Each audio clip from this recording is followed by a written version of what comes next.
Kaum muslimin, hamba-hamba Allah sekalian yang kami muliakan, Dajjal ini akan memasuki seluruh kota-kota besar di dunia, kecuali Mekah dan Madinah dia tidak berhasil memasuki. Kedua kota ini, baik fisiknya tidak bisa masuk ke Mekah Madinah, baik ilmu kekuatan sihirnya dan magicnya tidak bisa masuk ke dalam Mekah dan Madinah. Makanya salah satu kata Nabi, kalau kamu ingin selamat, kamu dengar Dajjal sudah keluar, segeralah hijrah, larilah ke Mekah atau ke Madinah. Jika tidak mampu, ada 5 langkah lain yang diperintahkan Nabi agar selamat dari Dajjal la'natullah alaih. Kaum muslimin yang kami muliakan, Dajjal ini bukanlah makhluk raksasa tinggi besar.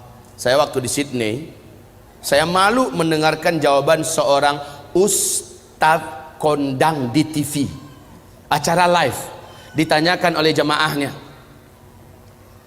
apakah itu Dajjal? Oh, katanya, Dajjal itu adalah makhluk yang sangat tinggi besar. Kalau dia masukkan kakinya ke samudra laut yang paling dalam hanya semata kakinya. Waduh.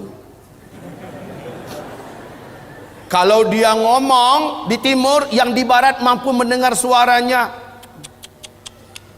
Kalau dia kencing di satu kota, banjir satu kota itu. Malu saya mendengar tuh jawaban, ya Allah. Waktu SD saya sudah dengarkan kayak gitu. Lah ini ustadz level nasional loh, ngomong di TV, jawabannya kayak gitu, ngawur ngaco abis. Lalu sebenarnya Dajjal ini siapa? Rasul mengatakan dia adalah anak keturunan Adam, tingginya seperti kamu dan lebih pendek sedikit, mukanya bulat, kedua bola matanya utuh ada, hanya yang sebelah kanan tertutup oleh lapisan dagingnya yang atas meleleh kemari menutupi, dan bagian tutupan ini lengket ke pipinya, dan ada bergelantungan macam jengger ayam sedikit, kayak dahak. Orang maaf ya, kayak orang kumpulkan dahak banyak-banyak lalu disemburkan ke mata orang ini lalu meleleh gitu. Seperti inilah melelehnya daging di atas. Ini akibat dukhan loh, akibat dukhan. Seluruh orang-orang kafir menjadi zombie-zombie berjalan, jelek-jelek semuanya. Baik kaum muslimin, kemudian kata Rasulullah, kedua bola matanya seperti mau keluar lepas dari tempatnya. Hanya karena ini sudah ketutup, nampak tonjolan itu jelas. Sementara matanya sebelah kiri sudah hampir lepas dari tempatnya. Warnanya hijau kaca. Warna kulitnya putih kemerah-merahan, putih pucat kemerah-merahan. Bibirnya tebal, rambutnya kribo. Rambutnya kribo. Di sela-sela rambutnya yang kribo muncul rambut-rambut lurus seperti ijuk. Lehernya agak sedikit panjang, lebih panjang daripada kita, sedikit lebih panjang. Bahunya mereng, dadanya bidang, full daging, sekel. Rasulullah mengatakan bila ia berjalan, kamu akan melihat kedua mata kakinya saling berjauhan dan kedua jempol kakinya saling berdekatan. Udah kebayang? Seperti ini. Oh, tapi kalau ketemu orang kayak gini jangan dibilang Dajjal.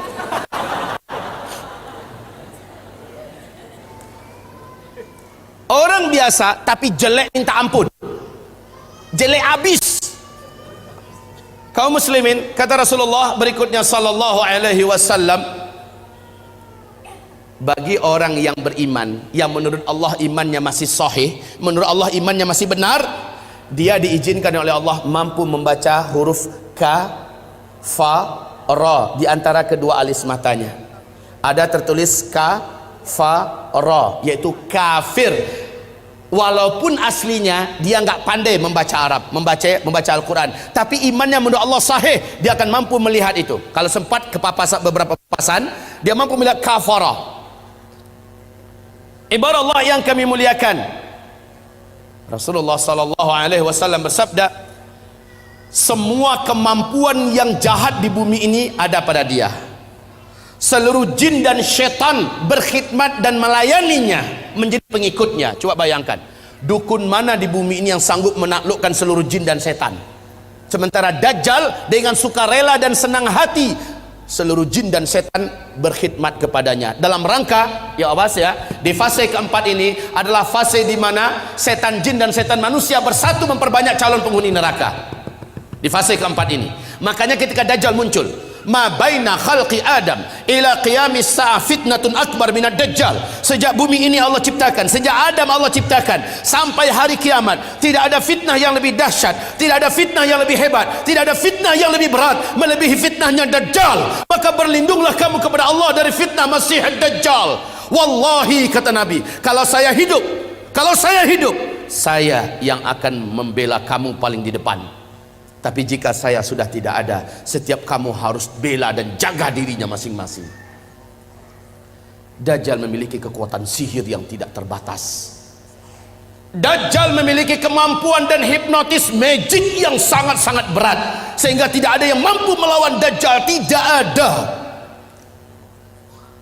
Ibarat Allah yang kami muliakan, Nabi perintahkan ketika kamu dengar Dajjal masuk ke kota-kota kamu, langsung sihirnya menyebar, yang menjadikan seluruh manusia yang juga sudah putus asa dengan beratnya beban hidup, dengan sukarela datang untuk menyongsong di mana titik Dajjal berada. Mereka berharap Dajjal bisa membagi-bagikan rezeki.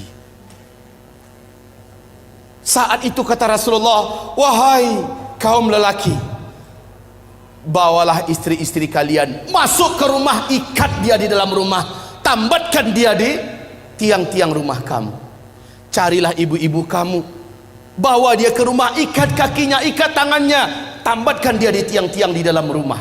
Carilah anak-anak gadis kamu, selamatkanlah wanita-wanita kamu, karena sesungguhnya yang paling banyak sujud menyembah Dajjal ketika Dajjal masuk ke kota-kota di bumi ini adalah kaum wanita. Mereka yang paling banyak menyembah Dajjal. Dan kata Rasulullah, siapa yang sempat menyembah Dajjal, maka sampai dia menghembuskan nafas terakhirnya, dia tidak akan pernah lagi beriman kepada Allah, dan dia akan kekal di neraka selama-lamanya. Maka ibu-ibu, pantas kalau Nabi memperingatkan umatnya berulang-ulang, berlindunglah dari Dajjal, berlindunglah dari Dajjal, berlindunglah dari Dajjal. Seluruh dukun satu bumi, seluruh ahli-ahli sihir satu bumi akan sujud menyembah Dajjal. Dengan sihirnya Dajjal menunjuk ke arah langit, maka dalam pandangan mata manusia awan berkumpul berarak dari mana-mana, padahal sudah sekian tahun awan tidak ada di langit. Lalu menurunkan air hujan, padahal hanya Tuhan yang mampu melakukan itu. Dengan telunjuknya Dajjal menunjuk ke arah tanah yang gersang dan tandus, maka tanah itu seperti memperlihatkan rumput-rumput hijau pun muncul, air sungai mengalir. Dengan sihirnya Dajjal, dia menunjuk ke arah kuburan yang ada, maka seluruh yang pernah mati dan ada di kuburan itu bangkit, hidup dalam keadaan utuh, manusia yang utuh seperti masih hidup dulu, dan langsung berjumpa sang ayah dengan anak, anakku, mak dengan anak, anakku, suami dengan istri, istriku, padahal mereka sudah mati. Ternyata terbongkar rahasianya. Rasul mengatakan itu seluruhnya bukanlah orang yang sudah mati, tapi jin-jin dan setan-setan yang menjelma menjadi orang yang dulu pernah hidup, agar menipu orang-orang yang masih hidup ini. Lalu mereka berkata, inilah Tuhan kita yang telah menghidupkan kami kembali. Akhirnya manusia sujud kepadanya. Sungguh sangat dahsyat, Pak.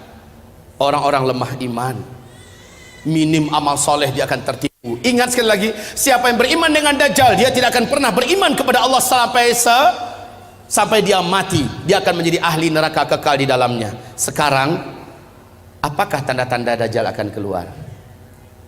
Ini penting. Sudahkah ada tanda-tanda itu sekarang? Menurut Ibu, sudah ada apa belum? Apa? Sebentar, tolong dibaca hadis yang diriwayatkan, yang diceritakan oleh Fatimah binti Qais radhiyallahu anha. Hadis ini diriwayatkan oleh Imam Muslim dalam kitab sahihnya. Hadis ini diceritakan juga perjalanan Tamim Ad-Dari sebagai seorang kapten kapal dengan 20 anak kapalnya. Mereka diombang-ambingkan oleh ombak laut yang sangat tinggi. Hari gelap, angin sangat kencang, hujan lebat turun, petir menyambar-nyambar. Mereka tidak mampu mengendalikan kapalnya, terdamparlah mereka di salah satu pulau laut Yaman. Satu malaman mereka masih stay di atas kapal. Besok ketika matahari terbit, laut sudah tenang, mereka pun turun ke pulau itu. Kemudian mereka masuk ke dalam pulau, berjumpa dengan seekor binatang, yang binatang tersebut tinggi dan besar, berkaki 4, bulunya lebat hitam. Binatang tersebut dapat berbicara dengan bahasa Arab yang fasih, dan dia memperkenalkan dirinya bernama Al-Jassasah, sehingga hadis ini oleh para ulama ahli hadis disebut dengan hadis Jassasah. Binatang ini, ibarat yang kami muliakan, memperkenalkan diri. Apa kata Tamim Ad-Dari? Kami ketakutan, kami sangka ini adalah setan wanita yang berwujud binatang ini. Kami takut mau dicelakakannya, hampir kami lari. Kami dicegat oleh binatang itu. Jangan kalian takut, saya tidak akan mencelakakan kalian. Apakah kalian datang dari Arab? Kami menjawab, iya. Sudah lama saya menanti kedatangan ada yang datang dari Arab. Sesungguhnya seorang lelaki di kuil tua sana sudah sangat lama menanti-nanti kedatangan orang yang datang dari Arab. Dia ingin mendengarkan perkembangan berita terakhir dunia sekarang. Pergilah kalian ke kuil tua itu, jawablah pertanyaan-pertanyaannya. Maka dalam keadaan takut, kata Tamim Ad-Dari, kami lari terbirit-birit meninggalkan binatang ini menuju kuil tua tersebut. Sampai di kuil tua itu, kami terbelalak, mulut menganga melihat pemandangan yang belum pernah kami melihatnya. Seorang lelaki bertubuh gempal, kedua kakinya dirantai dengan rantai yang teramat sangat berat dan besar, rantai besi. Laki-laki ini tergeletak di lantai. Rantai itu bersambung mengikat kedua tangannya. Rantai yang berat, besar, dari besi. Rantai tersebut menyambung mengikat membelenggu lehernya. Lalu dia berkata, kalian tidak usah takut. Apakah kalian datang dari Arab? Kami menjawab, iya. Sudah lama saya menanti kedatangan kalian. Apakah di Arab sudah muncul seorang lelaki yang ummi, mengaku-ngaku menjadi nabi penutup, namanya Ahmad? Kami menjawab, sudah. Ahmad kan salah satu nama Nabi Muhammad SAW. Sudah dekat. Jika begitu, waktunya sudah dekat. Apakah kalian beriman kepadanya? Tamim Ad-Dari menjawab, sebagian kami ada yang beriman kepadanya, sebagian lagi tidak. Sebaiknya kalian beriman, maka selamatlah kalian. Dia bertanya lagi, dijawab. Dia bertanya, dijawab. Apapun pertanyaannya dijawab. Kemudian pertanyaan yang perlu menjadi catatan kita, sebagai tanda dia ini akan keluar, ternyata dialah Dajjal. Ternyata dia adalah Dajjal. Dia bertanya tentang dua hal. Tentang pohon kurma baisan. Tamim Ad-Dari berkata, apanya ingin kalian tanyakan? Pohon kurma baisan itu hari ini masih berbuah enggak? Tamim Ad-Dari menjawab, sekarang masih, buahnya lebat. Lihat saja, sebentar lagi buahnya akan habis. Dan tak lama setelah itu, saya pun lepas. Dia bertanya tentang Danau Tiberias. Dia bertanya tentang Danau Tiberias. Kemudian dijawab, mana? Dia bertanya tentang Danau Tiberias. Di manakah Danau Tiberias itu? Tahu? Lihat ini yang ada di lembaran yang ada di bawah. Danau Tiberias ini ambil satu Joko Utara Pak, tepat. Brosur Danau Tiberias dan kota itu bisa kita data ulang supaya ada lebih orang lebih banyak tahu tentang Danau. Yang awal ulangan Danau Tiberias, yang bagian panitia brosur Danau Tiberias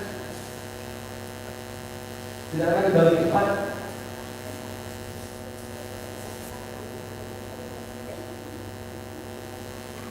Ayo, waktunya kita tidak lama. Masih banyak penjelasan tentang akhir zaman. Silakan. Bantu, mohon dibantu. Terus dioper belakangnya. Yang sudah mendapatkan internet. Baik, kaum muslimin, perhatikan tentang Danau Tiberias. Jadi ada dua pertanyaan si Dajjal ini tentang kebun kurma Baisan. Yang kedua tentang Danau Tiberias. Laki-laki ini berkata, apabila buah kurma di kebun kurma Baisan sudah tidak berbuah, awas, saat itu saya sudah saatnya untuk lepas. Ibu tahu nggak, Bu, di mana kebun kurma Baisan itu? Ibu tahu tidak? Bilang cepat enggak. Pura-pura mikir lagi. Bilang enggak selesai. Ya, Pak? Kebun kurma Baisan letaknya di negeri Syam. Kalau sekarang ini perbatasan antara Yordania dengan Palestina. Ketahuilah oleh Bapak Ibu semuanya dan bacalah la haula wala quwata illa billah. Bacalah inna lillahi wa inna ilaihi raji'un. Sudah beberapa tahun belakangan ini kebun kurma Baisan sudah tidak berbuah 100%. Batang-batangnya pun cenderung kepada mati dan lapuk. Ini yang pertama. Yang kedua, laki-laki yang terikat ini yang ternyata adalah Dajjal. Dia bertanya tentang Danau Tiberias. Lalu Tamim Ad-Dari berkata, apanya yang kau ingin tanyakan? Airnya, masih ada air nggak sekarang? Maka dijawab oleh Tamim, airnya banyak. Dan memang Danau Tiberias ini sejak terbentang bumi tidak pernah airnya susut. Airnya full maksimal. Lalu apa kata laki-laki yang terikat itu? Dajjal ini, nanti kalau airnya sudah menyusut, tinggal sedikit, saatnya saya akan mengelilingi seluruh dunia, saya akan masuk seluruh kota-kota, saya akan kuasai manusia. Untuk Bapak Ibu ketahui seluruhnya, sejak tahun 2003 terjadi penyusutan. Lalu 2004 pemerintah Israel secara resmi membuat garis merah. Ternyata, perhatikan ini, perhatikan. Ini apa? Bagus, jawabannya jujur. Ini garis. Kalau dia bilang ini danau terlalu. Ini adalah garis dari permukaan Danau Tiberias, ya. Ini dasarnya. Kaum muslimin, sejak 2003 sampai 2013, sejak 2003 sampai 2013, danau ini telah mengalami penyusutan yang sangat signifikan. Padahal kedalaman danau ini hanya 45 meter saja. 45 meter saja. Ya. Dalam hanya hitungan 10 tahun sudah 16 meter menyusut airnya dari permukaan. 16 meter dari kedalaman 45 meter, maknanya sudah lebih 30%. Coba buka YouTube. Buka YouTube, ada di situ acara televisi resmi pemerintahan Israel menyebutkan kepanikan dan ketakutan mereka yang tidak bisa disembunyikan. Sebab apa? Ini danau, airnya sumber air satu-satunya bangsa Yahudi di Israel. Mereka nggak punya sungai, mereka nggak punya mata air yang lain, cuma ini. Di sini untuk air minum, air cocok tanam, air mandi, segala-galanya dari sini sumbernya. Dan sekarang air itu menyusut. Kaum muslimin yang kami muliakan, 16 meter sudah seperti ini posisinya.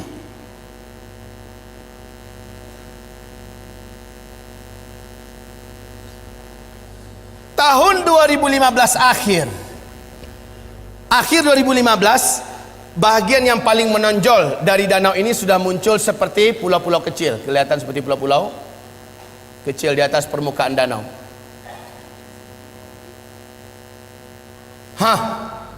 Kondisinya sekarang semakin menyusut. Awas, inilah yang menjadikan Syekh Abdullah bin Abdul Aziz bin Baz, mufti dan ulama besar Arab Saudi, sampai menangis ketika diberitakan kabar tentang perkembangan Danau Tiberias. Lalu apa kata beliau? Hadza zamanu khurujid dajjal. Inilah dia zaman kita, zaman saya, zaman tuan-tuan dan puan-puan semua, zaman bapak ibu dan zaman anak-anak kita masih hidup. Makhluk terlaknat ini akan keluar, Dajjal. La haula wala quwata illa billahil aliyil azim. penyusutan air ini sangat signifikan. Kecemasan dan ketakutan tidak dapat disembunyikan. Lihat gambarnya.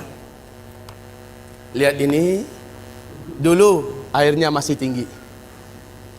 Gambar ini diambil dan kita cetak tahun 2013 ya. Tahun 2013 yang ini. Kondisi sekarang udah beda lagi. Baik kaum muslimin, yang belum kebagian tolong dibagi. Kalau enggak nanti minta ambil di luar. Ini kami benarkan untuk dicetak banyak. Silakan cetak banyak-banyak agar umat tahu. Ini dilihat dan hadisnya sangat jelas, fakta yang tidak dapat disembunyikan, nggak bisa ditutup-tutupi tentang keluar saat dekatnya keluarnya Dajjal. Bapak Ibu, nanti itu ada kotak yang berjalan dari Yamimah, jadikan sajalah sebagai infak Bapak buat memperbanyak ini kembali dan juga membantu operasional dakwahnya Yamimah. Baik kaum muslimin yang kami muliakan, kita lanjutkan. Lihat kondisi-kondisi yang ada di situ. Ini tahun 2013, 2015 sudah semakin menyusut. Sudah semakin susut airnya. Sekarang negara-negara besar dunia sudah membuat simbol-simbol penyambutan kedatangan Dajjal. Seluruh negara-negara besar di dunia termasuk Arab Saudi. Lihat Arab Saudi di Madinah, luar kota Madinah, sudah membangun istana kerajaan di satu bukit di luar kota Madinah. Ada yang tahu? Ada yang pergi umrah, pergi haji? Lihat di sana. Dan kata Rasulullah, Dajjal nanti akan naik ketika dia tidak berhasil masuk Mekah, nggak berhasil masuk Madinah, dia naik ke atas salah satu bukit yang disebut dengan Bukit Khabisha atau Bukit Ba'guk, Bukit Garam. Para ulama sekarang dan orang-orang kota Madinah menyebutnya dengan Bukit Dajjal. Ternyata ketika Dajjal naik ke atas, dia menunjuk ke arah Masjid Nabawi. Dia berkata, itu adalah istana putihnya si Ahmad. Itu adalah istana putihnya si Ahmad. Ini hadis Rasulullah. Dajjal naik ke atas bukit itu dan menunjuk ke Masjid Nabawi dan berkata, itulah istana putihnya si Ahmad. Dalam keadaan geram, dia hantarkan kakinya 3 kali di atas bukit itu. Maka satu kota Madinah gempa. Akhirnya seluruh orang munafik keluar, orang-orang musyrik keluar dari Madinah dan bergabung dengan Dajjal.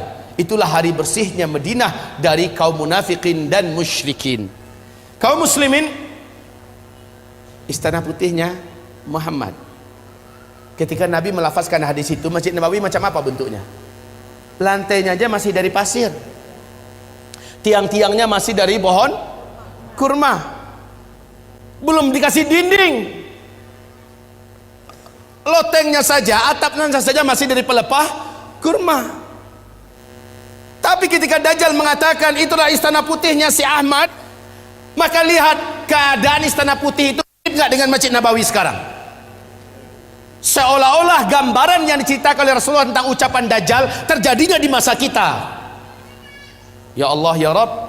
Baik kaum muslimin, selanjutnya Rasul bersabda, lihat nanti di kitab kita, tentang hanya seorang bocah remaja lelaki yang Dajjal tak kuasai. Dajjal tak mampu menaklukkannya. Kalau dia ketemu sama orang, ini orang pasti takluk. Sihirnya pasti merubah orang ini. Kemampuan magicnya akan menjadikan orang ini tersilap. Lalu hipnotisnya bisa merubah orang ini. Cuma remaja lelaki ini nggak bisa. Rasul berkata, saat dia lihat remaja itu tetap berdiri tegar di atas kedua kakinya dan dadanya membusung, dia tidak mau sujud kepada Dajjal. Dajjal mendatanginya. Kenapa kamu tidak sujud kepada saya? Seluruh manusia menuhankan saya dan mereka mengakui saya adalah Tuhan. Sujud kamu. Tidak, kata remaja itu. Engkau adalah makhluk Allah. Kening ini hanya sujud untuk Allah sang Khaliq. Kami tidak akan pernah mau sujud kepada engkau. Maka Dajjal marah, kata Rasulullah. Dia jambak rambut remaja ini, kemudian tangan kanannya memegang gergaji, dibelah duanya kepala ini. Dalam keadaan hidup-hidup dibelah duanya. Seremaja sakarat, terbelahlah kepalanya, meninggal dunia dalam keadaan bertauhid. Terbelah sampai ke lehernya dan ke dadanya, dia pun terjatuh, darah bersimbah di lantai. Dia menjadi mayat. Dajjal mengelilingi 1 kali putaran sambil membaca mantra-mantra khusus. Setelah itu Dajjal menunjuk ke arah mayat remaja laki-laki ini. Qum, bangkitlah kamu, hiduplah kamu. Kalau selama ini Dajjal hanya dengan permainan sihirnya Tapi kali ini memang betul-betul Allah izinkan Dajjal bisa menghidupkannya kembali. Dan Allah izinkan tubuh yang tadi terbelah kembali bertaut. Bukan ilmu rawa rontek ya. Kembali bertaut, bersatu, dan kepalanya juga. Kemudian remaja ini bangkit. Bangkit, darah yang tadi di lantai masih bergenang. Tubuh yang tadi berlumuran darah masih saja basah dengan lumuran darah. Tapi remaja ini sudah utuh dan dia berdiri seperti awal. Dajjal bertepuk dada dengan sangat bangga memperlihatkan kepada pengikutnya, kalian lihat semua, saya sudah matikan dia dan saya sudah hidupkan di depan mata kalian semua. Makin mantap iman mereka. Sementara si remaja ini lain lagi. Loh, ente kenapa masih belum sujud pada saya? Saya sudah buktikan pada ente, saya adalah Tuhan ente. Sujud, kata Dajjal. Sorry Jal, justru dengan yang kamu lakukan pada saya sekarang makin memantapkan iman saya. Kamu asli Dajjal. Saya baca hadis Rasulullah, Dajjal akan membunuh seorang lelaki yang tidak mau, seorang remaja lelaki yang tidak mau tunduk kepadanya, kemudian menghidupkannya kembali. Tapi ada lanjutan dari hadis Nabi, ente tak akan mampu lagi membunuh saya kali kedua. Dan sejak hari ini ente tak akan mampu membunuh siapapun saja manusia.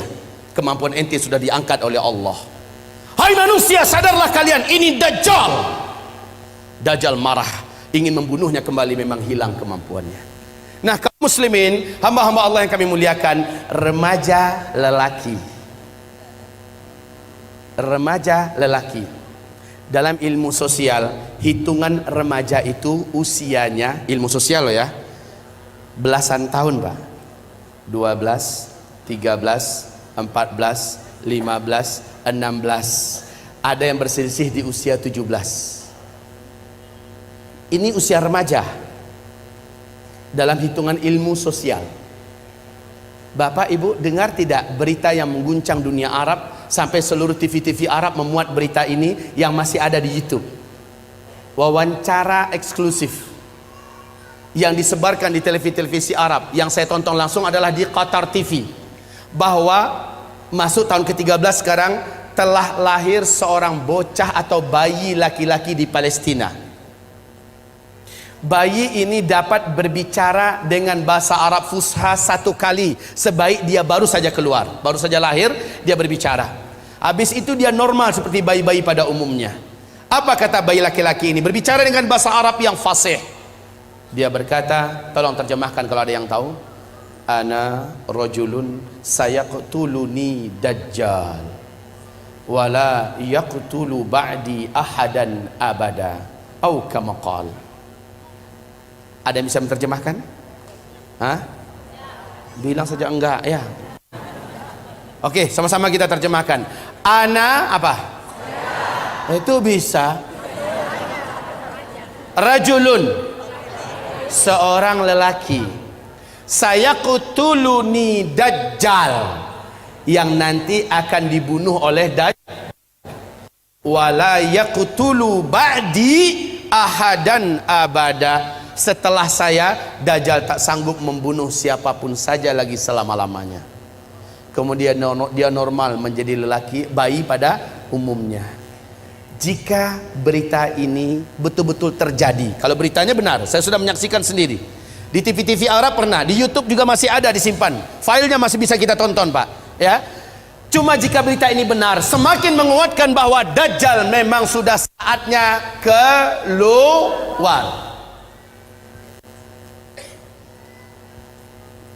Yang sangat menakjubkan, Dajjal nanti akan keluar, kata Rasulullah SAW, di tengah-tengah kaum Yahudi Asbahan. Asbahan ini di mana? Iran. Asbahan ini adalah Iran. Dajjal akan keluar di tengah-tengah Yahudi Asbahan, dan bersamanya ada 70.000 tentara elitnya Dajjal dari Yahudi Asbahan. Berita untuk Bapak Ibu semua sekarang terbaru bahwa di Asbahan sudah terkumpul 70 lelaki yang tegap-tegap, muda-muda dengan pakaian khas Yahudi, dan mereka sudah membuat senjata-senjata manual dari besi-besi terbaik di dunia berjumlah 70.000 orang. Kondisi ini makin menguatkan keyakinan kita memang Dajjal sudah sangat dekat.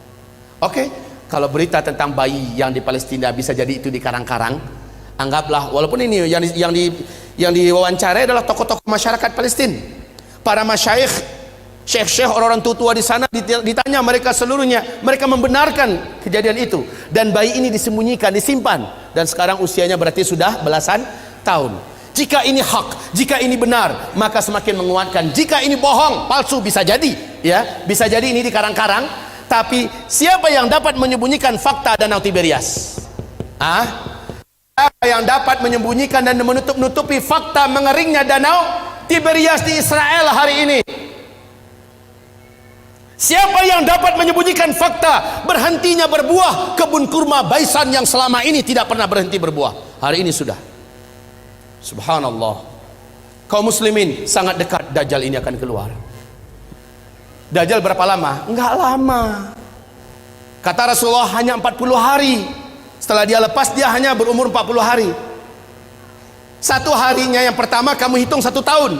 Satu hari kedua kamu hitung 1 bulan. Satu hari ketiga kamu hitung 1 minggu. Hari-hari yang tersisa yaitu 37 sama dengan hari-hari kamu biasa. Maka kalau di total setahun 2 bulan 2 minggu saja, Dajjal pun habis. Siapa yang menghabisinya? Inilah tanda besar kiamat yang ketiga. Jadi sangat dekat, ya. Dajjal itu hanya sebentar. Yang ketiga adalah turunnya Nabi Isa alaihi salam. Turunnya Nabi Isa alaihi salam. Di mana turunnya? Di Suriah, di Damaskus, di Masjid Putih yang ada menara putihnya. Dan menurut Syekh Al-Hafiz Ibnu Katsir, dianya adalah di Masjid Jami' Amawi, masjid peninggalan dinasti Bani Amawiyah yang ada menara putihnya, dan itu di Damaskus. Masjid itu sampai hari ini masih utuh, menaranya masih oke. Allahu Akbar. Jadi Nabi Isa turun nanti di Masjid Jami' Amawi, bukan Isa Habibullah yang di Jombang. Ngaku-ngaku Nabi Isa. Kalau ngaku Nabi Isa, tolong suruh cari Dajjal, karena kerjaan Isa yang pertama membunuh Dajjal. Nah ini kaum muslimin, ketika Isa turun, khalas. Perlu diingat, Al-Mahdi terkepung. Al-Mahdi itu, ini Al-Mahdi kan menjadi raja, menjadi khalifah di sini. Dia keluar setelah Dukhan. Ini Al-Mahdi. Dari sini Al-Mahdi menyatukan dan memimpin seluruh umat Islam sedunia menghadapi hari-hari berat sampai dia ditolong dan dikuatkan oleh Isa alaihissalam. Lalu setelah melewati fase tanda besar kiamat yang keempat, masuklah masa-masa aman. Al-Mahdi menjadi khalifah di sini. Jadi kaum muslimin yang kami muliakan, Al-Mahdi sedang dikepung oleh Dajjal. Dajjal sudah selesai menaklukkan seluruh dunia. Dajjal sudah selesai memurtadkan banyak manusia. Dajjal ibadallah yang mengepung Al-Mahdi. Al-Mahdi sudah berhari-hari dengan orang-orang beriman terkepung. Dajjal dengan bala tentaranya di luar dah siap untuk mencincang Al-Mahdi dan orang-orang beriman yang ada bersama Al-Mahdi. Isa turun di waktu subuh.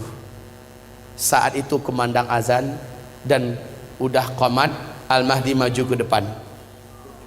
Tiba-tiba seluruh mata tertatap ke arah langit. Satu titik cahaya yang indah turun. 2 malaikat dengan bersayap sedang turun di tengah-tengahnya Nabi Isa, dan Nabi Isa meletakkan kedua telapak tangannya di atas bahu masing-masing. Turun dengan indahnya. Rambut Isa sebahu panjangnya, seperti orang baru mandi basah. Menetes-netes kelihatan, wajahnya sangat rupawan dan sangat membuat orang jatuh cinta. Isa sangat indah. Turun. Ketika Isa turun, 2 malaikat kembali naik. Al-Mahdi langsung mundur mempersilahkan Nabi Isa untuk menjadi imam sholat subuh. Isa menolak, tidak, iqamat tadi untuk engkau, sekarang adalah masanya engkau memimpin, saya hanya pendamping engkau. Majulah, imamlah. Al-Mahdi pun menjadi imam. Selepas sholat subuh, mereka berzikir. Saat matahari terbit, gerbang masjid dihancurkan oleh Dajjal. Dajjal dengan penuh sombong dan angkuh dengan bala tentaranya yang elit sudah siap untuk menghabisi orang beriman yang ada di dalam. Tapi sayang, yang paling ditakutkan oleh Dajjal sudah turun. Nabi Isa berdiri, langsung berhadap-hadapan 2 tokoh legendaris akhir zaman ini. Isa melihat Dajjal, Dajjal melihat kepada Isa, melulung Dajjal di tempat. melulung kesakitan seperti orang sakaratul maut. Sebab apa? Ada kekuatan yang diberikan oleh Allah kepada Isa yang menyebabkan Dajjal tidak mampu bertahan. Dajjal meleleh, kata Rasulullah, seperti melelehnya garam yang dimasukkan ke dalam air yang panas. Wallahi, kata Rasulullah, kalau Dajjal bertahan di tempat berdirinya, pasti dia sudah akan menjadi cairan di lantai. Tapi Dajjal langsung lari dengan kekuatan yang dimilikinya, langsung menghilang. Tapi qadarullah, Isa Allah berikan kemampuan di atas Dajjal. Di mana saja Dajjal lari, kemana saja, Isa udah nunggu di situ. Hah? Mau kemana boy? Lari kemana saja udah ditunggu oleh Nabi Isa. Terakhir di pintu Lud, Dajjal dibunuh oleh Isa. Pintu Lud ini di Palestina, ya, di Palestina. Saat Dajjal muncul di pintu Lud di Palestina, saat itulah Isa menghunjamkan tombak yang ada di tangannya. Jeritan kematian Dajjal terdengar di antero bumi. Setelah itu darah Dajjal dinampakkan kepada Al-Mahdi dan orang beriman serta orang Yahudi melihat Isa mengangkat tombak itu tinggi-tinggi. Dajjal sudah mampus.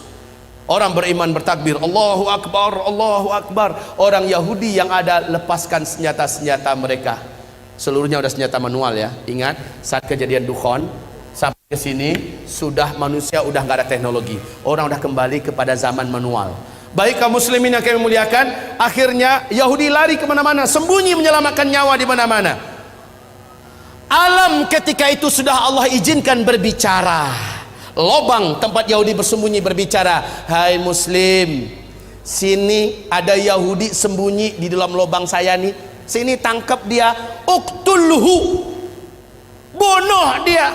Kalau kata orang Curug Bengkulu, konoh. Kalau kata orang Minang, dabiahnya, habisin.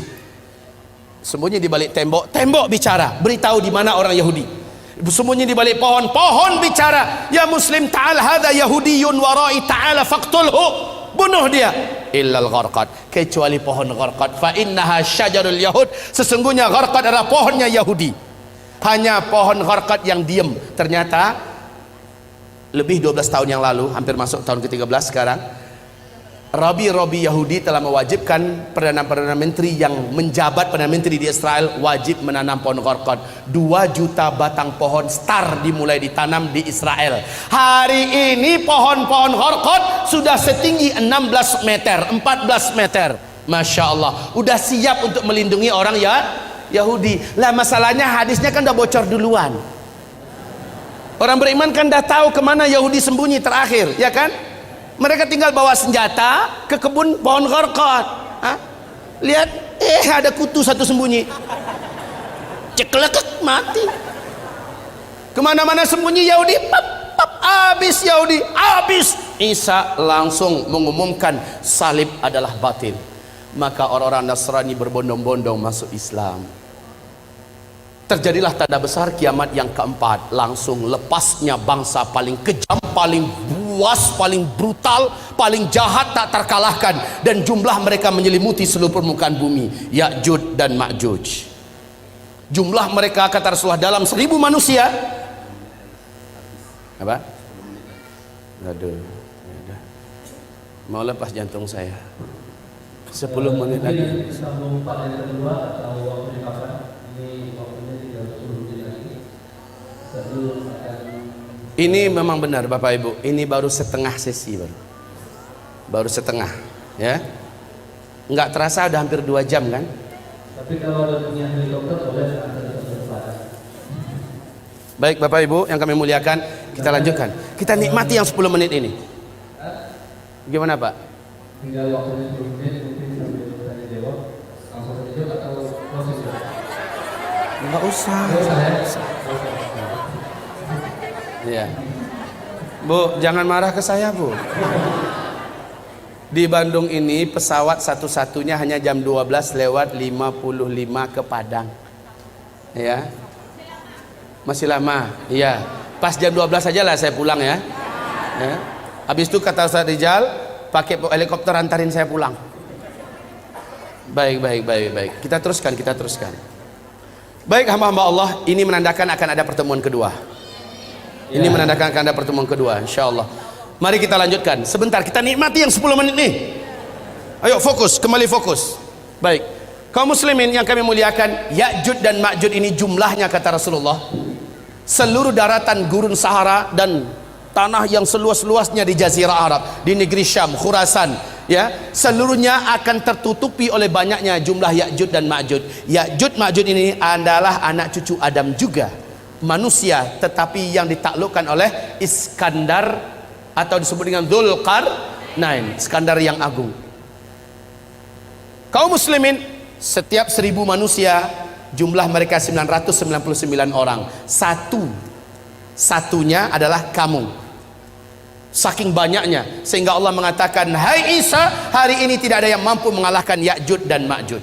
Bawalah hamba-hambaku bersamamu, bawalah mereka lari ke atas gunung Tursina. Saat orang-orang beriman bersama Nabi Isa Al-Mahdi sampai di atas gunung Tursina, apa yang terjadi berikutnya? La haula wala quwata illa billah. Allah gaibkan mereka dari jangkauan Ya'juj dan Ma'juj, sebagaimana selama ini Ya'juj dan Ma'juj digaibkan oleh Allah sehingga tidak mampu menembus kehidupan sebelum waktunya. Kaum muslimin yang kami muliakan, singkatnya Allah yang hancurkan Ya'juj dan Ma'juj. Sehabis itu baru manusia masuk masa-masa aman. Cuma masa ini tidak lama kata Rasulullah. Masa ini hanya berlangsung dari 7 tahun. Ini adalah masa Al-Mahdi memimpin. 8 atau tahun ke-9-nya Al-Qahtani, berarti maksimal hanya 9 tahun saja masa-masa aman ini. Khilafah tegak itu nggak lama, nggak pakai ribuan tahun lagi, nggak pakai ratusan tahun, tapi hanya paling lama 9 tahun. Di sini jumlah laki-laki 1 berbanding 50 wanita. Kemana perginya kaum laki-laki? Di sini banyak Allah cabut nyawa lelaki di muka bumi ini. Saat fase kelima yang nggak lama lagi ini, insya Allah jumlah laki 1 berbanding 50. Jangan macam-macam pikirannya, Pak. Poligami. Udah nggak kepikiran, percayalah. Yang pertama, bapak udah banyak nggak ada, ya. Yang kedua, saat itu kalaupun masih hidup, insya Allah full memikirkan amal soleh dan ibadah yang kuat sekuat-kuatnya kepada Allah Subhanahu wa ta'ala. Ibarat Allah yang kami muliakan, ini dah 10 tanda besar kiamat. Oh ya, yang ke-7 belum ya. Ini Ya'juj dan Ma'juj. Ya'juj dan Ma'juj. Saya singkatkan, di sini tanda besar kiamat yang kelima, yaitu matahari terbit dari sebelah barat. Kemudian yang keenam, keluarnya binatang raksasa dari dalam perut bumi yang Allah ceritakan dalam Al-Quran. Binatang ini Allah sebut dengan sebutan Dabbatul Ardi. Berkaki banyak, bertangan banyak, dapat berbicara dengan manusia, membawa cincin Nabi Sulaiman, tongkat Nabi Musa. Binatang ini muncul di 3 tempat yang berbeda di muka bumi di waktu yang berbeda-beda, memberi tanda kepada manusia yang masih hidup. Yang beriman akan dibuatnya bercahaya bersih wajahnya dan terang benderang, sementara orang kafir dibuatnya wajahnya menjadi gelap, hitam dan buruk rupanya. Lalu binatang itu kembali tenggelam. Barulah setelah itu tanda besar kiamat yang ke-7, bertiup angin lembut kematian dari timur, atau dalam hadis Nabi mengatakan dari negeri Yaman, ya. Angin lembut kematian, saya singkat saja, ALK, angin lembut kematian. Yang wafat oleh angin ini hanyalah orang yang beriman saja, walaupun imannya seujung kuku kata Nabi. Dia hanya kenal dengan Allah dan percaya Allah itu ada, maka dia akan dijemput oleh angin ini. Saat dia tersentuh oleh angin tersebut, walaupun dia di dalam gua, walaupun dia di atas gunung, ada di lembah, ada di pulau, angin tersebut akan sampai ke sana. Saat terhirup olehnya angin itu, saat tersentuh dia oleh angin itu, dia pun tergeletak di tempat, meninggal di situ. Serentak satu muka bumi, umat Nabi Muhammad meninggal dunia. Inilah tanda besar kiamat yang ke-7. Tanda besar kiamat yang ke-8, 9, 10, insya Allah sudah tidak ada lagi orang Islam yang menyaksikannya. Maknanya kiamat besar, kehancuran alam semesta tidak akan pernah disaksikan oleh umat Islam, alhamdulillah, kecuali orang Islam yang gagal menyelamatkan imannya ketika Dajjal keluar. Peluang ini akan ditemukan, mungkin ada. Apa tanda besar kiamat yang ke-8? Yaitu tenggelamnya seluruh daratan bumi di sebelah timur, Australia, New Zealand, Indonesia, Malaysia, Brunei, Singapura, Thailand, Filipina, Jepang, Cina, India, Pakistan, yang seluruh negeri Asia Tengah, bahkan Rusia tenggelam seluruhnya masuk ke dalam bumi. Tanda besar kiamat yang ke-9 langsung menyusul. Seluruh daratan bumi sebelah barat tenggelam masuk ke dalam laut, yaitu Brasilia, Amerika Serikat seluruhnya, Afrika, Eropa, ya, seluruhnya, Suriname tenggelam masuk ke dalam laut. Yang tersisa adalah satu ketul bumi, ya. Yang tersisa adalah satu daratan bumi yang ada di Timur Tengah. Nah, inilah dia, Jazirah Arab dengan Syam. Hanya ini yang tersisa. Jazirah Arab ini adalah Yaman. Ini adalah Yaman, daratan paling bawahnya. Kata Rasulullah, tanda besar kiamat yang ke-10 adalah dari daratan negeri Yaman, dari dalam perut buminya muncul api yang teramat sangat besar dan kuat, panas setinggi-tinggi gunung, dan paling rendah itu setinggi bukit. Api ini muncul yang menyebabkan orang-orang yang masih hidup di daerah ini kepanasan, dan seolah api ini akan mengejar mereka. Mereka lari sekencang-kencangnya menuju ke Syam. Saat seluruh manusia sudah bersatu dan berkumpul seluruhnya di negeri Syam, barulah malaikat Israfil meniup sangkakala yang pertama. Kiamat besar dimulai. Untuk pemberitahuan kepada Bapak Ibu, buka YouTube, lihat di Yaman hari ini sudah ada satu fenomena alam yang menakjubkan dan menakutkan. Sudah ada satu kawasan area yang panas seperti di seperti lumpur Sidoarjo, panas, tapi bukan lumpur yang keluar. Saat didekati oleh para pakar dan ahli bumi, ditemukan banyak lubang-lubang dan rekahan tanah. Dilihat dari dekat, ternyata di dalam lubang itu ditemukan gelombang tekanan api yang lahap-melahap antar sesuatu dengan yang lain. Sudah mulai Allah lakukan start pemanasan. Isyarat bagi manusia udah dekat loh. Tanda ke-10 kiamat, tanda besar kiamat yang ke-10, sudah Allah nampakkan isyaratnya sekarang. Memang belum keluar apinya, tetapi sudah ditemukan sumber energi api itu, yang sampai hari ini belum dapat diputuskan berapa kekuatan daripada energi api yang ada dalam perut bumi di negeri Yaman, yang hari ini sudah mulai ditemukan. Kaum muslimin, sudah sangat dekat. Apabila ini saya sampaikan, karena waktunya sudah habis, apabila ini saya sampaikan, masih ada setengah lagi ya, masih ada setengah lagi. Dan ini yang terpenting, ini sengaja saya kosongkan, padahal disinilah uraian yang paling strategis. Inilah yang paling inti. Saya berharap jika umur kita tidak panjang, ini ada kaset di luar, bisa dilihat. Kemudian jika tidak ada, di YouTube, tulis saja nama saya Zulkifli Muhammad Ali. Tapi ya, sengatan dan energi yang mengalir ketika mendengar langsung macam ini beda dengan nonton YouTube. Setidaknya saya bersyukur pada Allah, sudah banyak yang Allah turunkan hidayah ke hatinya selepas mendengarkan ini.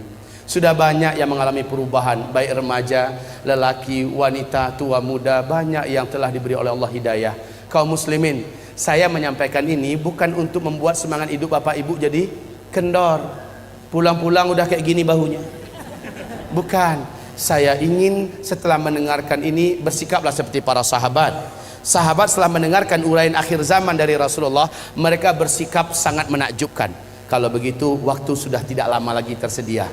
Umur saya yang ada juga sudah tidak lama lagi ada. Maka dengan waktu yang masih hidup ini, keadaan yang masih aman ini, saya akan pastikan saya harus banyak amalnya. Harus berat timbangan amal soleh saya di akhirat. Apalagi Bapak Ibu yang akan menghadapi huru hara yang teramat sangat berat. Orang yang beriman yang amal solehnya banyak loh yang akan selamat ketika Dajjal keluar. Hanya orang beriman yang amal solehnya yang kuat yang akan diselamatkan oleh Allah. Ketika dukhon terjadi, hanya orang beriman yang beramal soleh lah yang diselamatkan oleh Allah Subhanahu Wa Taala. Banyak petaka-petaka menjelang ini yang belum saya uraikan sekarang. Hanya orang beriman yang beramal soleh. Wahai tuan-tuan yang mulia, wahai Bapak Ibu sekalian yang saya cintai, mendengarkan uraian ini bertekadlah saya harus berubah. Saya harus menjadi lelaki yang lebih soleh, suami yang lebih bertanggung jawab, orang bekerja yang lebih jujur dan lebih amanah. Jangan sampai mendengarkan pengajian ini langsung buat resign, surat pengunduran diri, mengingat, menimbang dan memutuskan. Jangan, justru dirubah. Semua yang dijalani dalam hidup ini teruskan, tapi mindsetnya dirubah. Hayya 'alas shalah. Dimanapun berada, jika Allah memanggil, kecilkan semua yang lain. menujulah ke masjid berjamaah salat 5 waktu.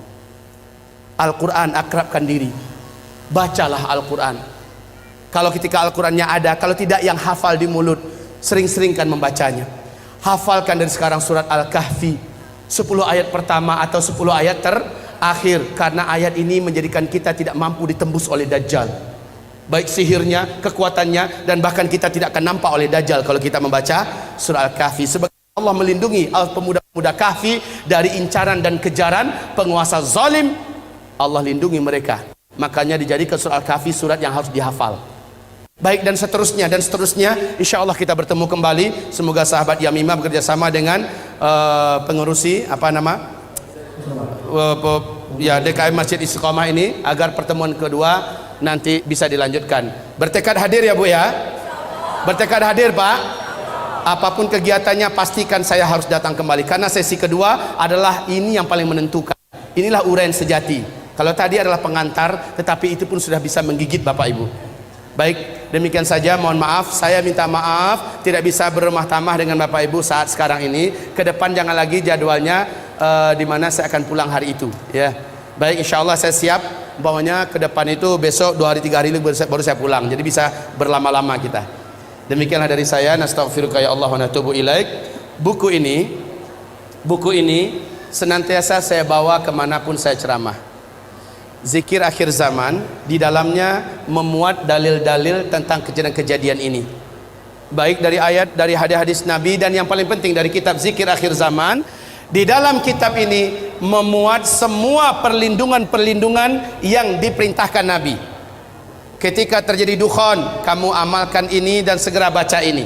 Ketika keluar Dajjal, kan tadi ada 6 cara selamat dari Dajjal, ada di kitab kita Zikir Akhir Zaman. Sementara ensiklopedi akhir zaman khusus kitab ilmiah terlengkap, tetapi di dalamnya tidak ada tentang amalan-amalan perlindungan akhir zaman.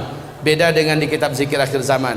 Sebagai rekomendasi saya buat umat, karena banyak Ustadz, bagaimana cara mendapatkan kitab ini, bagaimana cara mendapatkan, banyak pertanyaan begitu. Nah, mumpung ada, tolong didapatkan dan dibaca. Pertemuan berikutnya jadi enak insyaallah ta'ala.